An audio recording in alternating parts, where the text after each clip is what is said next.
Hi, you are listening to the Conflict and Development in Africa podcast.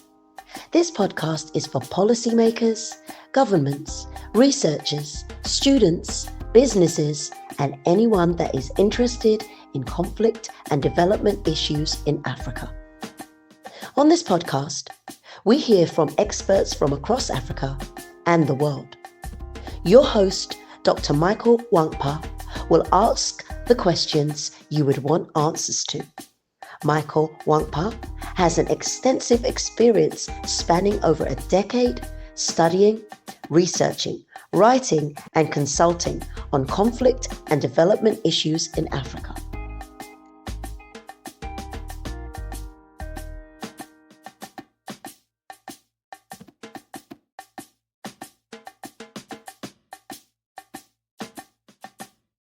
Hello and welcome to another episode of the Conflict and Development in Africa podcast.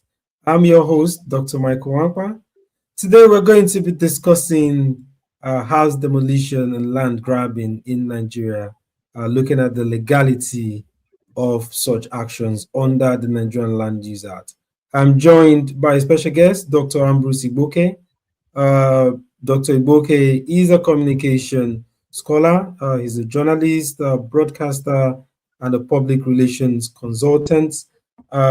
He is the Africa Regional Communication Expert, POPs Free Projects, Plastic Projects. He's also the chairman of the Guild of Public Affairs Analysts in Nigeria, Enugu State Chapter, among many other positions that he holds. Ambrose, it's a great pleasure of mine to have you join me today, and I look forward to our conversation. Thank you very much. It's good to be here. Brilliant. So let's start off. In recent years, we've seen a spate of house demolitions and land grabbing, and this is across Nigeria, but we've seen it in some states. It's more in some states like Lagos or even Abuja.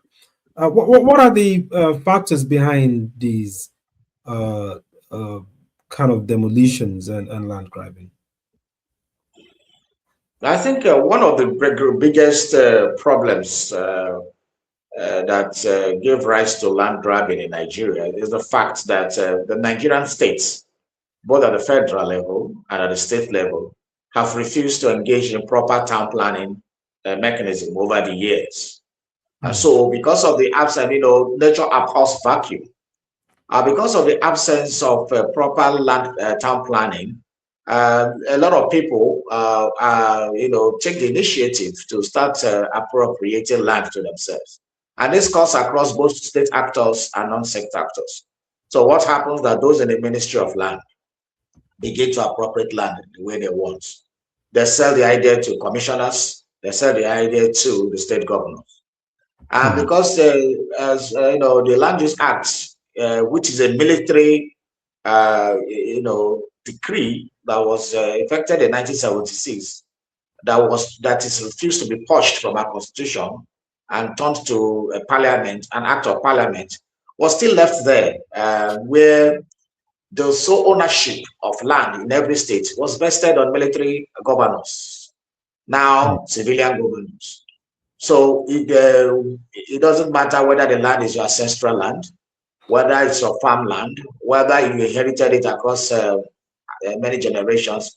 It states that the land belongs to the state, and that anytime the state has any need for it in terms of overriding public interest, that phrase is what is being used by state governments and federal government to appropriate land to themselves, even without compensations many of the time, overriding public interest. So the language overriding public interest is left for the governors or the commissioners or the federal government to interpret however it suits them. And so we have seen a lot of draconian activities over the years. So primarily, a government is supposed to map out lands for different purposes: commercial area, industries, for habitation by citizens, for farmlands, and for mining, and so many other things that a country engages in. But over the years, government has abdicated that responsibility. So when urban, there was what we call urban migration from the rural areas, it starts affecting the urban because there was no planning. Let's take example of Lagos and Abuja, because there were, even though Abuja was properly planned, but the effective became a problem after a while because the suburbs that are in the FCT were left in the hands of some of the indigenes, and they started selling lands and the rest. And because government presence was not there, this escalated for many years until I think Mr. Nasir El-Rufai became the minister of the FCT during the Obasanjo government, and they started demolishing houses and demolishing shops, all kinds of structures. Till today, they have not still gotten it right. It has been defaced. If you take example of Lagos, also, the Lagos stopped planning so many years ago. I think after the time of Mr. Governor Jakonde, from 1979 to 1993, and there's no serious planning that have taken place because you allow a city to imagine. Let's take the example of Lekki. After the Lekki Peninsula, the phase 1 was planned, the other places were just left to develop on their own. I remember as a young man, we used to go to the beach in Lekki. The whole place was just developing on its own. People now, so developers come, meet those in the ministry, get some swaths of land, large swaths of land, begin development. Sometimes there are no infrastructure, so that accompany those developments. So explosion and of population, explosion of housing in uncoordinated manner, and there are no central coordination.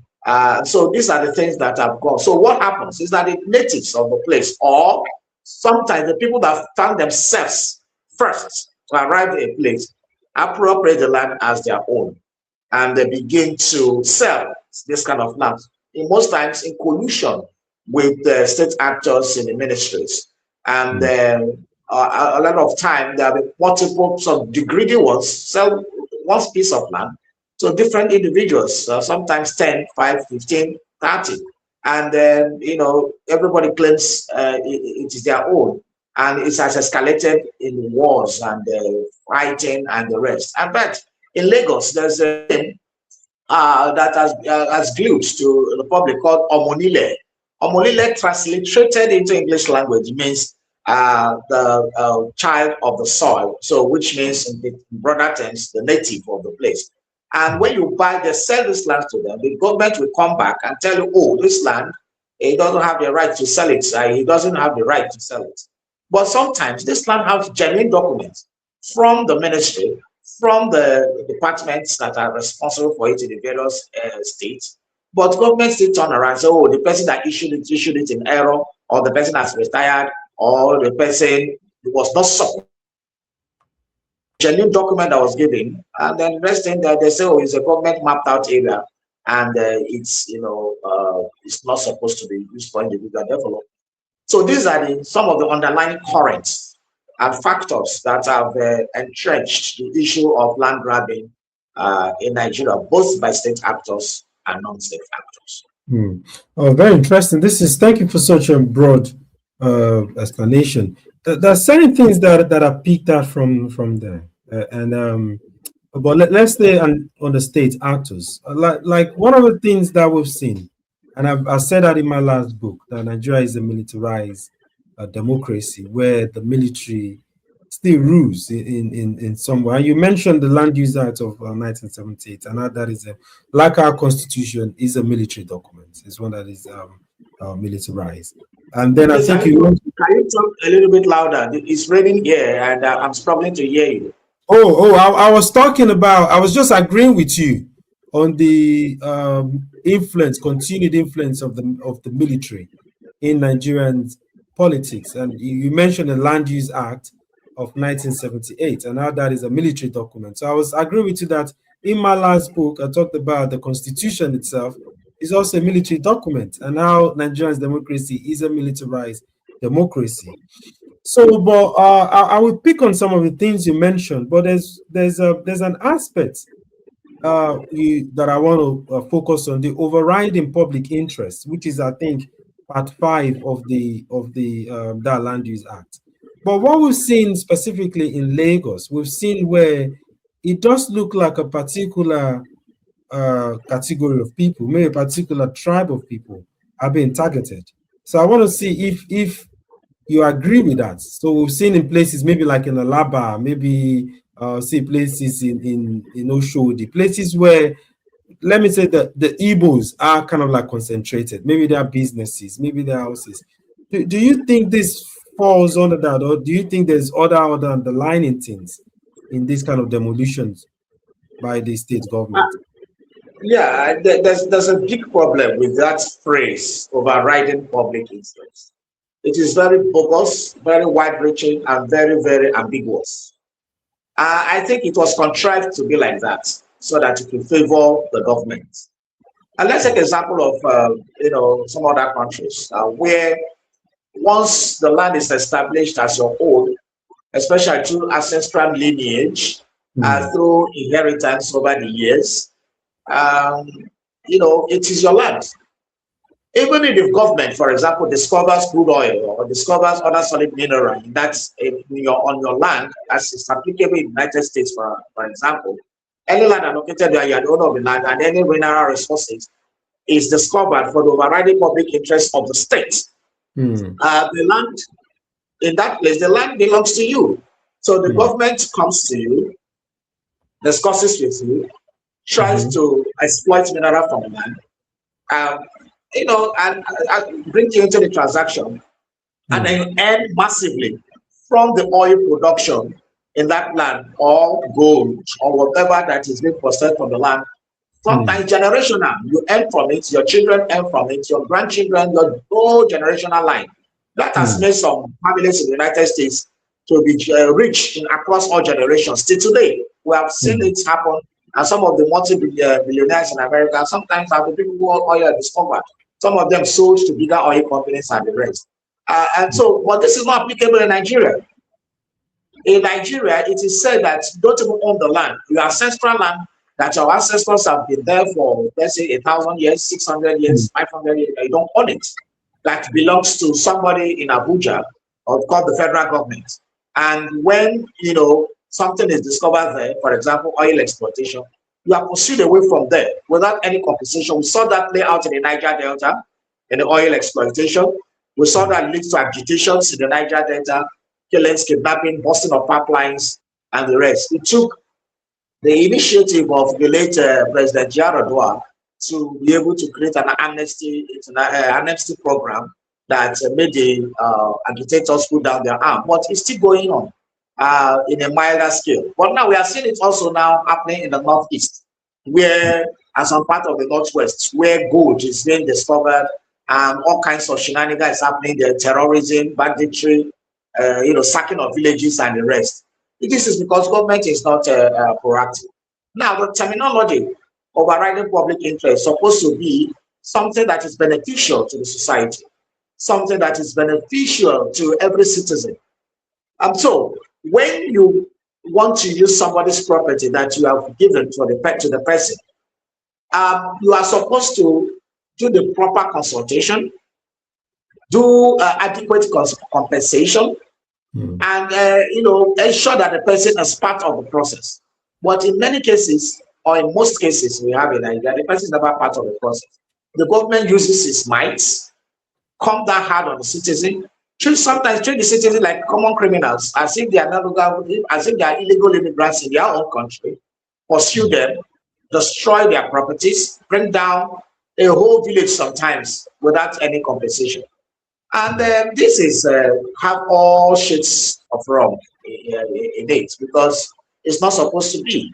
And that is also anchored on the fact that the Land Use Act states that if you are given a piece of land, even when you have the proper documentation, the C of O, certificate of occupancy, and others, that land does not belong to you forever. That is another aberration in that law. That the land belongs to you for 99 years. So basically, you are not the owner of the land. You are just a trustee or a guardian of that land to the federal government or to the state government. The state government owns the land. I don't think any country can develop seriously with this. So you invest all this money, you want to have a farm. That's why we don't have generational farming families in Nigeria, commercial farmers. In America, most of the biggest income earners are the farmers because they have large stores of land. In 4, 7, 8, 10 generations that have been farming. But in Nigeria, we don't have that because most of the time it is truncated. Imagine in my own place, for example, we have been farming, in Enugu State, for example, those who want in some other places. Farmers are going on for them for 200 years and the rest. And the government just comes out one day, seizes people's land and says they want to build something. So when you talk about the examples you gave, for example, Alaba, Oshun, now a certain group of people came, traders, without government support, built a flourishing international market in electronics, for example. Without control, when they were building, the government did not come to issue them caution or tell them to stop work order. The government watches on. People invest hundreds of millions, sometimes billions of naira to develop those places. All of a sudden, the government reappears after a while. Some of these developments have government approved documents. And then government comes back, every government comes back to threaten these people, deal with them, and not just treat them like common criminals. These are investors in your state. And this has been going on. It's happened also in a Spanda market at the trade fair. It happens in every market, demolitions going place everywhere. Even if you want to do something for the public interest, like what was constructed in Oshodi, you have to have a human face to it because they are citizens of this country. And then, so the government is culpable. If the government allows people to build, for example, without the right permits, or that somebody in the ministry issues a certificate to somebody to build with, and that certificate is not correct, so far it's genuine, then the government should apportion itself the blame for not doing the right thing and pay the adequate compensation. But what we have here, you just bring out whip out a document that the public is not even aware of in most of the cases. The public are not aware of most of the document. Whip up a document and say, oh, this document, this place you built is supposed to have drainage. This place you built, for example, a road is supposed to pass here. This place you built was supposed to be a dual carriageway. Who was there approving the buildings? So there's a bigger problem of incompetency or just a matter of connivance by the state, allowing its own officers to issue documents that they know is wrong. And most of this time, the people are not compensated. The people who issue these documents are not compensated. It is the people who have invested that are becoming victims. So the land grabbing issue has become a cancer in our economic development that some banks and financial institutions do not, no more accept the C of O's and the occupancy of any land or building as a collateral for loans. Some of them are started rejecting it because all of a sudden you have a C of O, your land is secured, you have got a facility from the bank as collateral, and then the next thing the government demolishes the land and says it's their own. The bank runs at loss, you run at loss, and so we cannot build a viable economy with this kind of thing because real estate, land development, and all those things are one of the biggest state assets for any nation in the world. And you go to London, why can people buy properties easily in London, in Luxembourg, in Paris, in the United States? It's because they value the real estate, they know the inflow that comes from the real estate. But Nigeria is treating its own real estate as if it is a zone for war, a zone where you can obliterate people, conquer people. And most of the times when these things are taken for the so-called overriding public interest, we find out that most of them are for private development of the people in the office, be it the governor, be it the minister, or be it for the president, or whoever is in power most of the time. So it is not, most of the time, not for public interest. And even if it is for overriding public interest, the people must be part of the profit generationally and also be properly compensated, relocated, and given a lease of life. If it is business, they have to look for alternative. You don't destroy your home market and say, oh, they are causing menace. A lot of our political leaders behave like emperors. And this is not good for the economy. It's one of the things that make us have a retarded economy. What are the organizations that are mediating this unfortunate conflict between the corrupt, I would say corrupt, government and the people? I'm talking about I the can't court. hear you. I Yeah, can't hear I'm you. talking about what is the activity or actions or responses of mediating organizations like the civil society organizations or the court?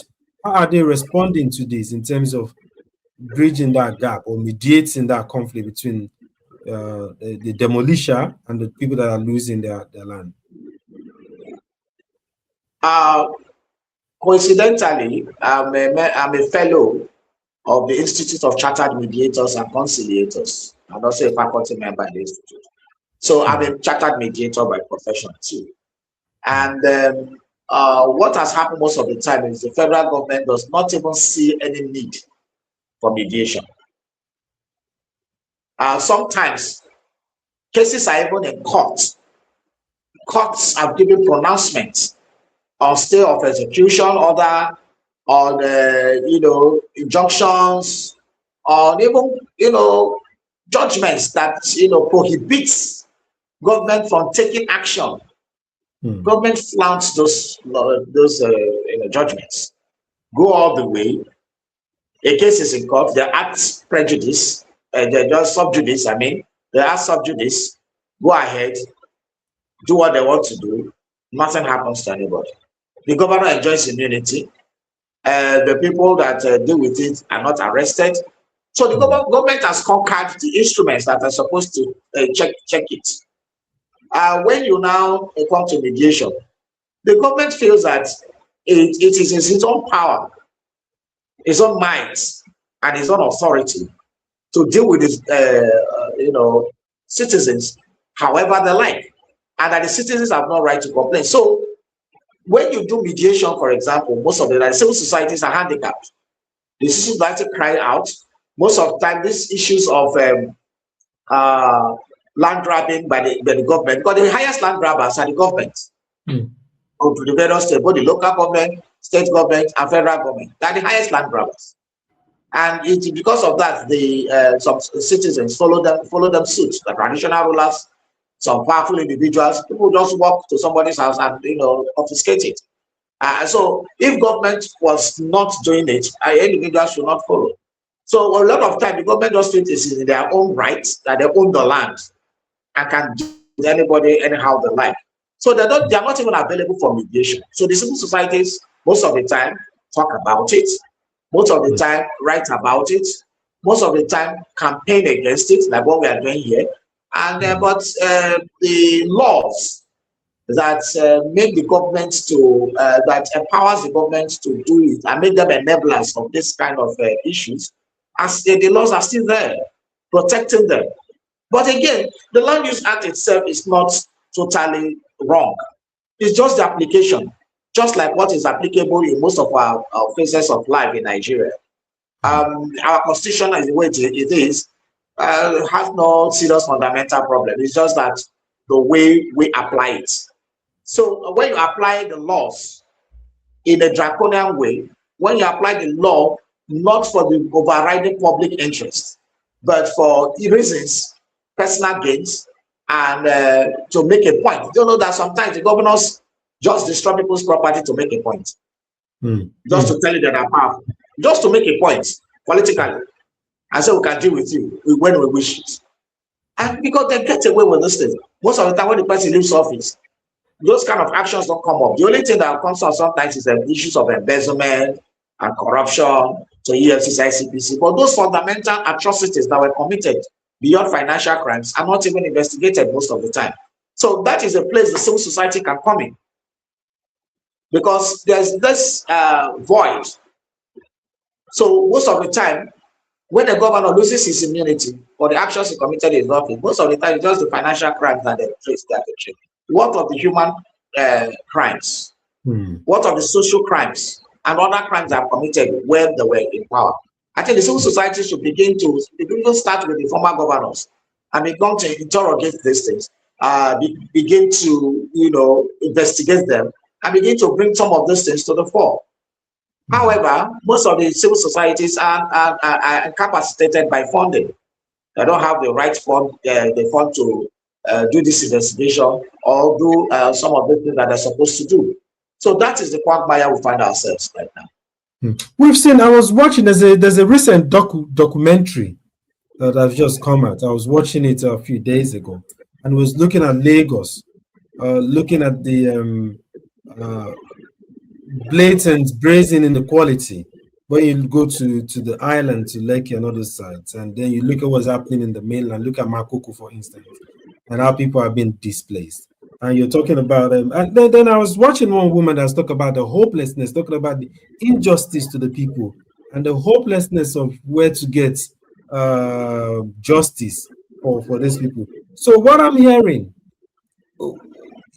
should Nigerians be see this as a hopeless situation? Is this one where they don't have to fight for it, or is there hope? And if there's hope, where should they be looking at? How should they be able to enforce their rights and know their rights? What would you recommend? Because I know you've just mentioned the civil society, but to add to it, to expand to it, how would you recommend correcting this obvious inequality and obvious unfairness in the dealings between state and citizen? One of the easiest recommendation is the issue of mass housing. There's a lot of housing deficits in Nigeria. The population growth, the rural-urban migration is exploding every day. There are no commensurate housing to cater for the geometric increase in population that we are having. And that is a big problem. So unfortunately, the government has abandoned mass housing. They have also abandoned, the issue of even mortgage in the strictest sense of it. But unfortunately, the federal government is reinventing something on mortgage called MREF. I think there's something they are bringing up now, transferring the funding of mortgage to commercial banks, and that has to be followed strictly. But when we check the 70s, especially the 60s, 70s, and sometimes in the 80s, we noticed that the federal government and the state governments were aggressively involved in mass housing. I grew up in two places where the federal government, had very serious mass housing. My father worked in the Nigerian Sugar Company in Bashita in Kwara State. I was born there. And 90% of the real estate there was built by the federal government, the sugar company there. So there were mass housing for junior staff. In fact, there were house housing for mid-level staff. There was housing for senior management and the rest. So these houses were there. And they were calling them sugar house. They called them housing and all those things. So the staff were accommodated. So there was no housing crisis. And when I was like 9 years old, I went to live with my uncle on my own request. And my uncle was working with a Delta Steel Company, in Warri, where the steel plants, the federal government built houses that are even more than the staff. They built houses for future expansion of the company and the future staff they would take. So some of the houses were even empty because there were no people to occupy them. So the staff were adequately, contained because there were 4 housing estates. In fact, they don't call them estates, they call them towns because that is what they were. They call them townships, town 1, 2, 3, and 4. So government was planning there. Shell also in Warri had his own housing estate. Petroleum Training Institute, PTI, had his own housing estate. NNPC, has his own housing estate. So companies were having estates. That took up the pressure. But what has happened? In the last 40 years, the companies have collapsed. Industries have gone. Those real estates like my own uncle the Indians that bought Global Steel had no money to pay them their money for their pension, for their gratuity and the rest. So they just converted the house and gave them to the workers. Now, when you come to Lagos, for example, in the 70s, we had mass housing. For example, if you go to Lagos today, there's a lot of places you hear Jakonde. bus stops, areas. That was because those mass housing, if you go to Nwankpa, if you go to Lekki, if you go to every corner of Lagos, you hear Jakonde housing. Yeah. This man did it under 4 years. Mass housing were done that could give people, access to their homes. If those traditions were followed in the last 40 years, we will not have had the problem of housing the way we are having it. So the government has abdicated the responsibility to the citizens, which is the security and welfare. The welfare of citizens have been put in the background. In fact, are put in the dustbin. So you are asking for recommendations. One of the recommendations will be that the federal government, the state government, and everyone should come back to the issue of mass housing. It's very critical because they've abandoned housing of citizens to real estate developers who are capitalists. So even the so-called the developers have bastardized the concept of mortgage. They will tell you that, oh, you want to pay mortgage, okay, without doing mortgage of 2 years. What kind of mortgage? Mortgage are things that are wrong for a 30-year-old is starting a job. You give him a mortgage of 30 years, and it starts running, paying gradually, and then he moves in. The federal government builds the house or the state, and then you start taking it from time. That is how these people. That is why an 18-year-old or 20-year-old in the United States, for example, can own a property. So if that is done, then we will reduce these issues of even the land grabbing and all this kind of. So mass housing will solve a lot of it. Then town planning, adequate town planning. A lot of the states are now doing GIS mapping of their land, using technology to map out all their land, to know every sector, exception of the land owned by the government. It doesn't stop there. Even as that, the government allows unscrupulous individuals within the ministry and outside it to sell land to unsuspecting victims. This has to stop. So this document should be made public. I think Lagos State is doing something like that. I think Enugu State too, where Enugu State has what they call engines, where they now, you have geolocated your land and all those things. And when people want to buy land, the first thing should be to go to that place and check if that thing is encroached or is available for you. And then, but the sensitization is not much across board. Things need to be improved. The citizens need to know what they are going in for to buy land, to know whether it's available or not for use. And with that, there will be confidence in the system. Town planning is very, very important. The government should not leave the issue of urban, expansion or rural expansion to individuals. It should be properly monitored. Some states are even having competition. Some states are having housing development authorities, and doing a competition with. In fact, the pricing some of them give is even higher than the price individual developers give. So these aberrations must stop. Mass housing, government has the resources on behalf of the people to provide these buildings for them. Some of the time, these things are supposed to be subsidized, but the government places it so high that it's only the elites that can buy them. These are the aberrations. This has to stop. The civil societies now need to have sensitization, now need to have all kinds of awareness created, and also have to have a kind of accountability. But they cannot be able to do these things if they are pauperized, and then a lot of them can survive and have a salary. So if this conversation could bring such change to empower the civil societies, to make it a front burner for further discussion, to engage the government, and to hold the government accountable in some of these things. Then we'll keep on talking about these things even in the next 50 years. That makes sense. There's something you mentioned, which I think is a bit of an irony or paradox. So I wanted to clarify that.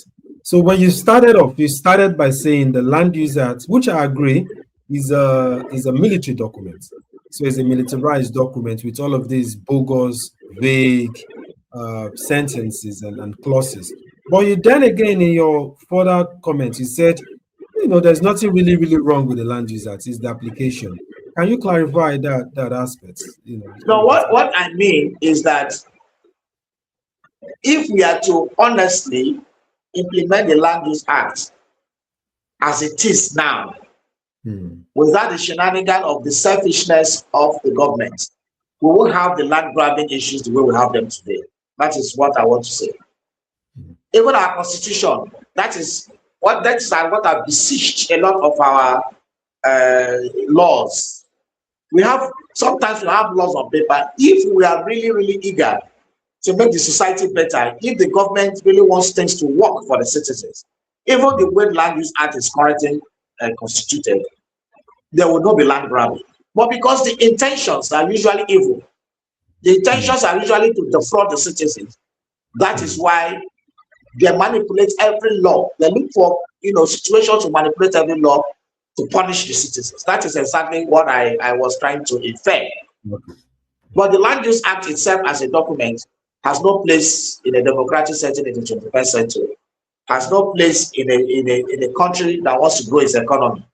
But what I was now saying, that even the way it's constituted, there can still be the way it's implemented with a human face and with an intention to build the economy. But because that is not being followed, it is what it is with our country, where we ensure that things don't work well, where those who are ruling ensure that they find a way to manipulate the laws against the citizens.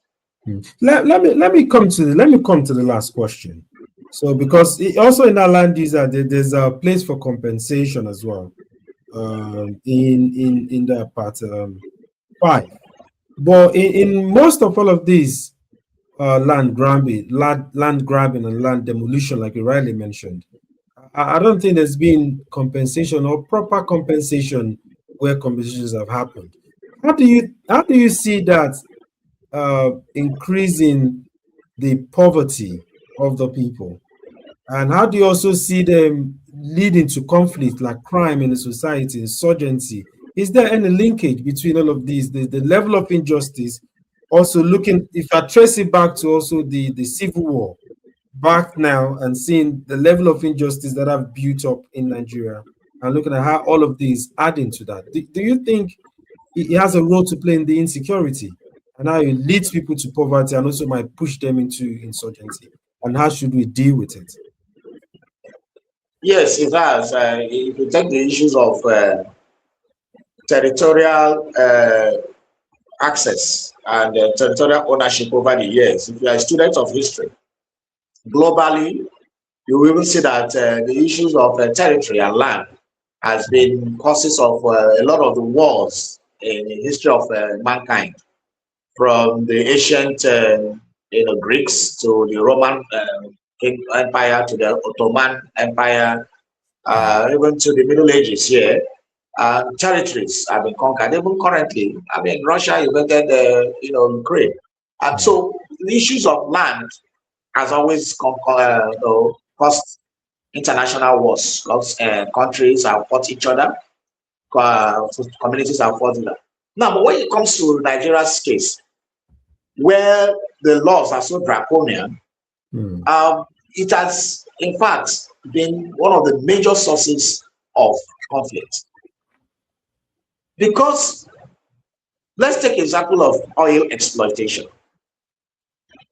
After oil was discovered in the Niger Delta and the subsequent use of the oil, because the exploitation of oil is in the exclusive list of the Constitution, then where all the exploitation of both minerals, solid and other kinds of minerals, are vested in the federal government, the community had no say. So you see somebody from Zamfara State who having oil well in Bomadi, in Niger Delta, somebody from Enugu having oil well there, somebody from Ekiti having oil well there, somebody from Kano, and all those things. They just share these oil wells, oil fields, invite foreigners, the federal government invite foreigners to begin to exploit oil without recourse to the community people. In doing that, they have polluted the land for many years, and there was nothing the federal government was doing about it. So what happened? It led to agitations, of course, agitations that were not answered. And some of the agitators, who like Kensaro Wiwa, the Ogoni, the Mossop group, and some of the early ones, even Isaac Adakabo, in the 60s, some of these people paid the supreme prices. They were killed because of their agitations. What happened somewhere in the late 90s and the early millennia, some people just took up arms and started bombing everywhere, because they couldn't have it anymore. So you could see how long the crisis lasted. Now, but when we come again to the no, let me even give you. If, for example, the ownership of those lands were vested on the community, what do you think would have happened? The federal government would have called the community leaders, come to the community, negotiate with them, tell them that they have discovered oil here. This is the implication for it. This is this, this is that. The community will express their fears and say, okay, oil pollution, we don't want it. Because in a lot of countries where crude oil is well exploited, there are no pollutions. Every environmental design to prevent pollution is there. So Nigeria is not the only oil producer, but Nigeria is one of the countries that has destroyed communities because they're extracting oil from their land. And then when you tell the community that this land, this is our business, it's your business, but we want to spearhead it. This is how much is coming to the community. These are the developments we have to do. These are the rest. But that was not done. That was just taking, people were just in their villages, heavy equipment came, helicopters started flying over them, all kinds of things. And they just started exploiting oil. Soldiers were escorting oil men. Community leaders couldn't talk. Community leaders were killed. And at the end of the day, the conflict erupted. Then the federal government started doing upper deck those days, that later transformed to NGDC. Oh, big hospital for them here, do this thing here. Later, they were able to get 30% derivation formula. These are treating symptoms and not treating the root cause. The same thing has started happening in the north now. If the owners, if the landlords, the owners of the land were giving vested interest to own the mineral that is underneath their earth, the first thing that would have been when they discover like gold, some of the goods that have been discovered, it meets the people. You discuss with them, they become business partners with the federal government. Ratios of profits are determined and everything. Nobody will start it. But because they were not in charge, some people started coming illegally to tap the mineral, the solid mineral there. And one of the things is to displace the people so that they don't have access. So to come directly to your question, this land grabbing has caused a lot of crisis. They have instigated terrorism, communities have been sacked, people have been killed heartlessly. So because the pattern is this, if these illegal miners come to a place, what they want to do is to ensure that the community is not present so that nobody will hinder the operation. Some time ago, we saw videos of a small plane landing inside the forest. Some people say it was in Nigeria. And they were saying that, what is the plane doing inside the forest? And some people suspected that they're moving gold and the rest. So it has really cost a lot. And again, in terms of even agriculture, some people have sacked communities, came in, hoisted their flag, and remained in those communities. So again, some people, pastoralists, move around with their cow, go into people's farms, destroying them. And we are still treating them as if these things are normal, because pasturing is a private business, just like crop farming is a private business. So these issues are compounded the whole thing because the federal government is treating pastoralism as if it is a national business. Meanwhile, these are businesses of individuals. So if you are selling spare parts, you now carry a container of spare parts and block the expressway and say that because federal government must look for a shop for you. So what's happened to our ranching system? Because people are ready to grab land to feed their cow and all those things, and displacing the farmer, it has led to serious consequences of insecurity. So the insecurity also comes from the fact that the people want to sack villages to tap their gold, to tap their coal, and some other lithium and some of these rare earth minerals that people are now using for production of electronics. But again, this happens because the community are not even the owners of their land. The people who own the land are far away Some of them are 200 kilometers away. Some state governors have never visited there. The ministry don't even know what is happening there. Yes, they claim to be owners of the land. And when these things happen, the people suffer. There are crises everywhere. There is conflict. There is massacre. There is terrorism. Yet, the people lose the most.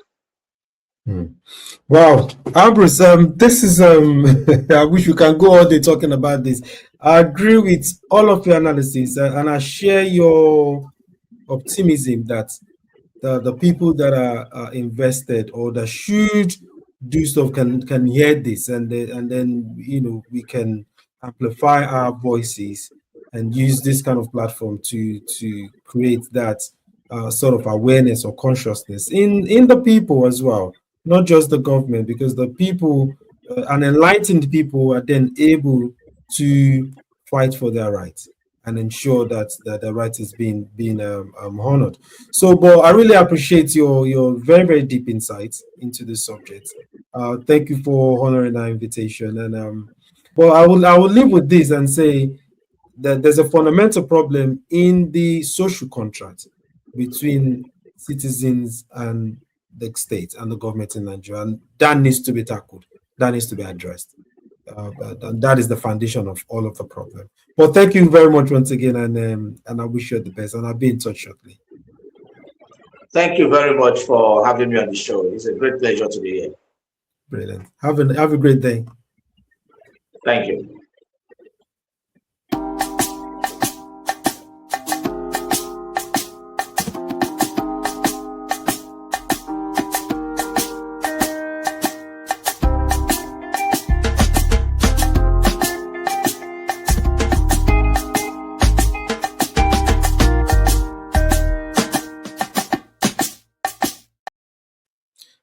Thank you for tuning in to another episode of the Conflict and Development in Africa podcast.